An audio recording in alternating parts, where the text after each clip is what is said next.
Oluvannyuma lw'okumala ebbanga lya myaka 3 okuva mu Gwokutaano gwa 2013, Kyaddaaki Road Mayor Erias Lukwago azzeemu okutuuza enkiiko za KCCA mu kisanja ky'ekipya ng'etteeka lya 2010 erya KCCA bwe likirambika.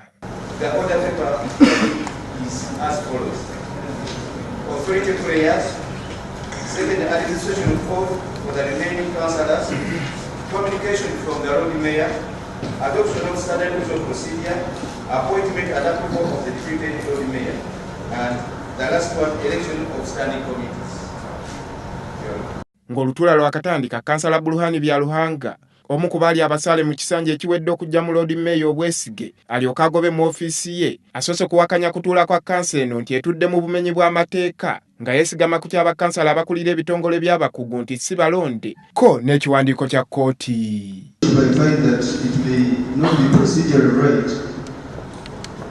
If we proceeded to listen to your communication when the authority is not fully constituted.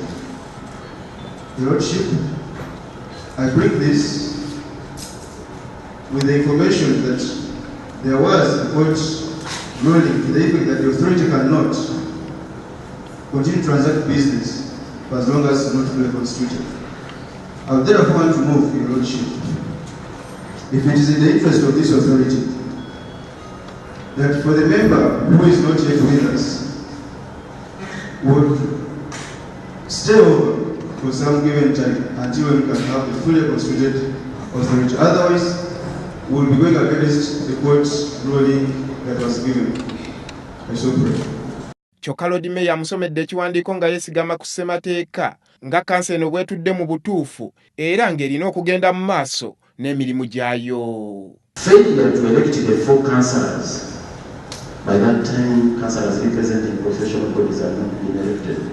Failure to elect 4 councillors rendered the authority not fully constituted, and they cannot, and they are not capable of transacting business in which all the members of the authority are statutorily required.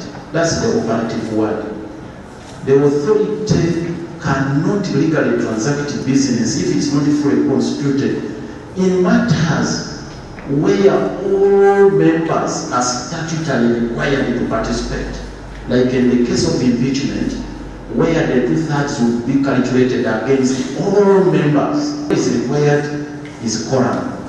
If you looked at the first schedule to the act in this particular case, if we have quorum, we proceed.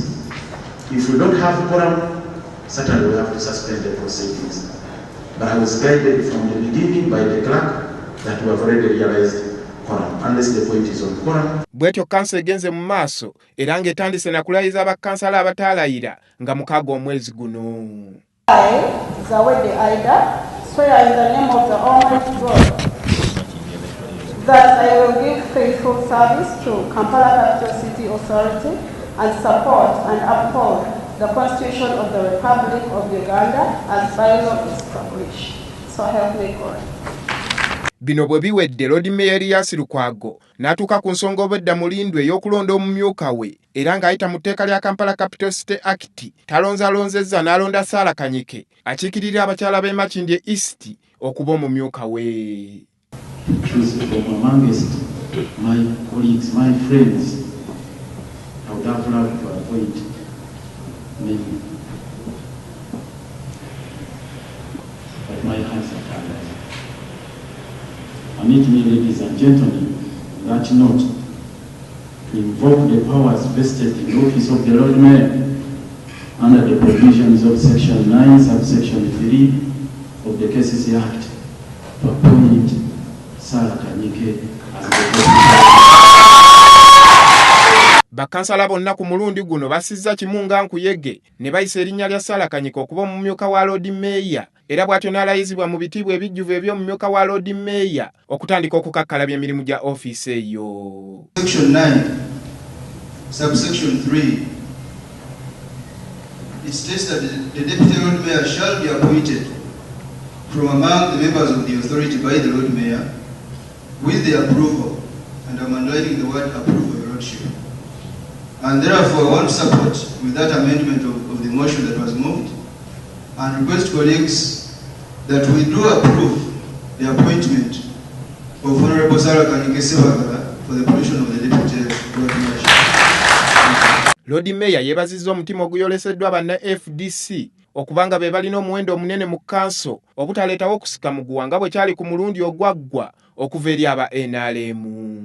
Mbeebaza aba FDC mbadde nabo mu meetings nyingi nene tukkaanya mu mutima mulungi nti ekifo kiri kimu era mu kibiina kya FDC nange nnyina mubenda bangi be naalironze era nga mu mutima naali baagadde babeere naye ng'ekifo nnyina kimu ne tunuulira ensonga zonna ne tuzimulungula nange nzitunuulidde ne nzimulungula nga mumyuka balinamu kenkizo ya ekitiibwa Honorable Sarah Kanyike. Ono era ajjukizza be kikwatako ng'omusaala gwe bwe gulina okumuweebwa mu kiseera kye yalemesebwa okutuula mu ofiisi ekisanja ekiwedde. Kakati ezo zibalibwe zigatibwe okuviira ddala mu Desemba Novemba 2017 kyangu nnyo ekyokubala ate ndowooza tikijja kubaako okusikamugwa kubanga Parliament yaziteekamu mu budget so kyange kibadde kyakujjukiza management nti ensonga eyo nayo eve mu ddiiro kubanga ensimbi zange nazi nini ekyo ensonga eve mu ddiiro. Ate ye Sarah Kanyike awanjagidde ekitongole ky'ebyekikugu mu KCCA okukola emirimu gyakyo nga bwe girambikiddwa mu tteeka okuddukanyizibwa ekibuga Kampala obutaleetawo bukuubagano nga bwe gwali mu kisanja ekiwedde. Ensonga gye mbawadde tubeere ebintu bino omanyi bw'otunuulira amateeka bino ebintu si byakwesooka nti njakola kino omuntu oba ogoberedde amateeka gaffe gali clear buli omu googera kikyalina okukola n'olwekyo mbasaba technical wing bakkirize tutambulire mukama wange wakozesa nnyo ekigambo rule of law tunakozesa rule of law buli omu n'amanya kikyalina okukola ate netumanya nti buli omu yeetaaga munne okusobola okutwala ekibuga kino mu maaso tujja kutambula naye banaabawo nga bo bakyalinamu endowooza eyo nti bo batekniko basobola okutambuza ekibuga kino nga ffe tetuliiko awo tekijja kusoboka. Era mu kansa eno obukiiko bwonna obulina okulondebwa bulondeddwa era ne bujjuzibwa nga buli kansala asobodde okufuna akakiiko mwagwa okusobola okutambuza obulungi emirimu gy'ekibuga Kampala. I stand to nominate Honorable Member Kawalia Abubakar for fiscal planning. Olutuula lwa kansa eno olusoose mu kisanja kino lwetabiddwamu ababaka ba Parliament abakiikirira ekibuga Kampala ko n'abaddukanya ebyekikugu mu KCCA wadde nga nankulu w'ekibuga Jennifer Semakula Musisi tasobodde kubaawo olw'emirimu emitongole. Here is the office. Start your duties officially.